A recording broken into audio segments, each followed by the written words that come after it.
Good morning, guys. Rami here with your second stimulus check update and second stimulus package update for Wednesday, September 2nd. Yesterday was a huge day in terms of stimulus package talk.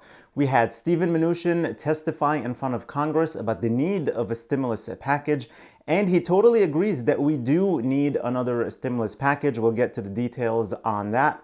Also, Mark Meadows said that they've made real progress with Democrats negotiating a bill. This is great. So let's get to all the details right after you please hit the like button on the video and subscribe if you haven't already so I can update you on everything regarding the second stimulus check and stimulus package, plus more money and finance news. Let's start with Stephen Mnuchin. He had some very good things to say during this hearing.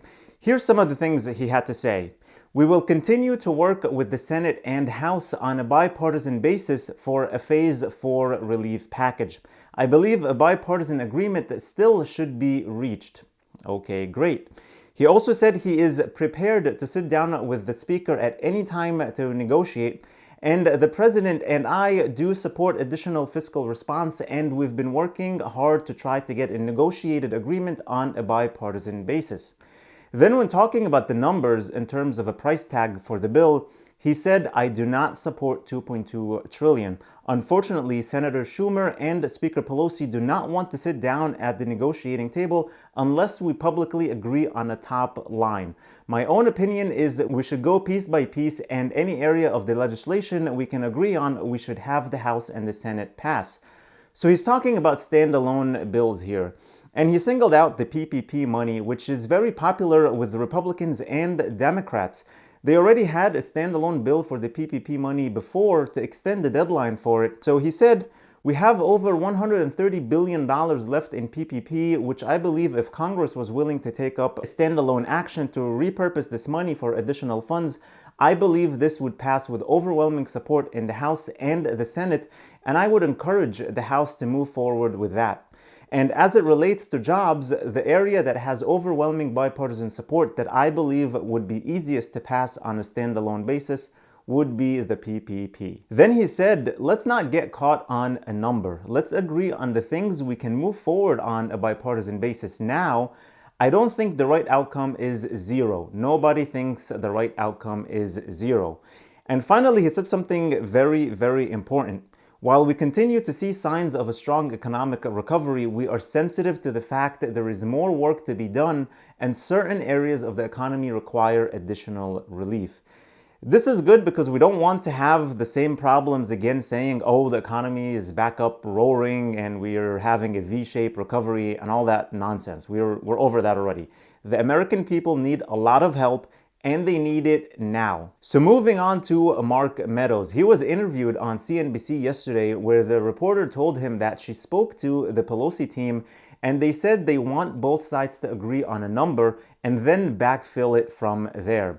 Kind of what Mnuchin said, that the Democrats want them to just agree on the top line right now and fill the details later.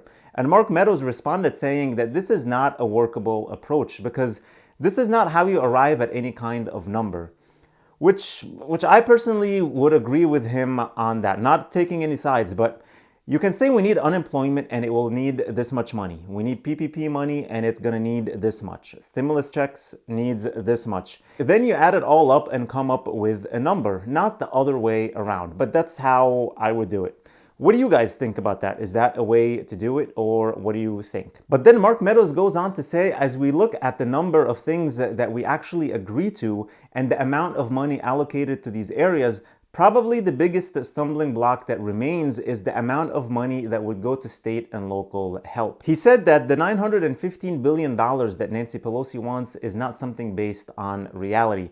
He said Republicans in the Senate and the White House can agree on getting $150 billion of additional aid to state and local on top of giving more flexibility to another $150 billion that was already a part of the CARES Act, making the total $300 billion, which based on statistics should cover the losses sustained during this recession, which he said is about $275 billion.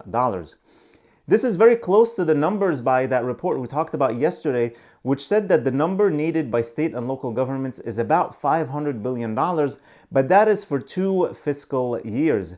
So this seems realistic and reasonable. Now let's hope both parties finally agree on something and get it passed soon. Mark Meadows said at the end of this interview that Senator Mitch McConnell and Senator Barrasso have been talking about this every single day, and he thinks they can get a bill voted on in the Senate and get the 60 votes needed by next week. This is great news, so we're gonna wait and see, but I'm not going to hold my breath. But this is all good news, and we're moving in the right direction. Finally, we're moving in the right direction. Let me know what you guys think about all of this in the comments below. Thank you so much for watching. I really appreciate it. Please hit the like button on the video, subscribe if you haven't already, and click that notifications bell to be notified whenever I publish new videos for you. And make sure to check the link in the description for the SoFi Money account. It's a checking/savings account, not a stocks account. If you open an account using the link below and deposit $500, you'll get a $50 bonus.